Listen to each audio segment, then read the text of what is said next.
5वटा आइपिओमा 4वटा IPO पर्यो मलाई। मैले फरेन इम्प्लोइमेन्ट कोटाबाट आइपिओ भर्नुहोस् पर्ने सम्भावना धेरै छ भनेर बनाएको भिडियोमा धेरैले मलाई भ्युजको लागि भिडियो बनायो, कहाँ पर्छ, सबै हावा गफ हो भनेर पनि भन्नुभयो।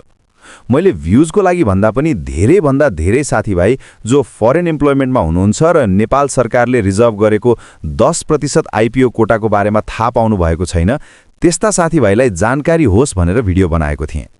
जहाँ 5वटा आइपिओ एकैपटक खुलेका थिए, त्यसमध्ये मलाई 4वटा आइपिओ परेको छ। फरेन इम्प्लोइमेन्ट कोटाबाट आवेदन गर्नुभयो भने 100% पर्छ भनेको होइन, तर पर्ने सम्भावना धेरै छ भनेको हुँ।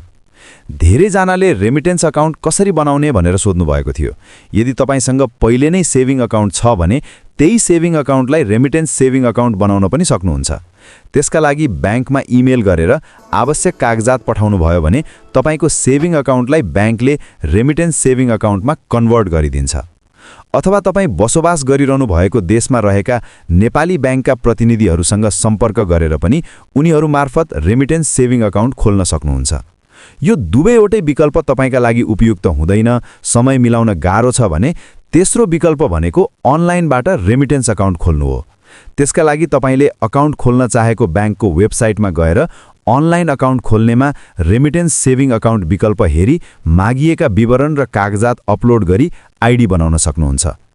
अनलाइनबाट अकाउन्ट बनाउँदा ब्याङ्कले भिडियो कल मार्फत भिडियो केवाइसी भेरिफाई गर्नेछ। कति बेला कहाँ भिडियो कल गर्ने भनेर तपाईलाई ब्याङ्कले इमेल पठाउनेछ।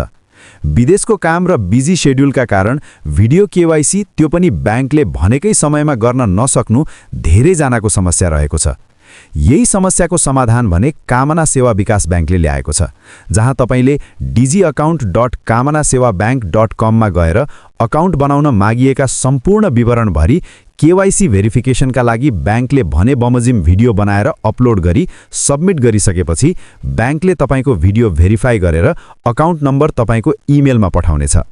त्यसैले विदेशबाट ब्याङ्क अकाउन्ट खोल्दा भिडियो केवाइसीका लागि समय मिलाउन गाह्रो भइरहेको छ भने कामना सेवा विकास ब्याङ्क तपाईको लागि बेस्ट अप्सन हुन सक्छ।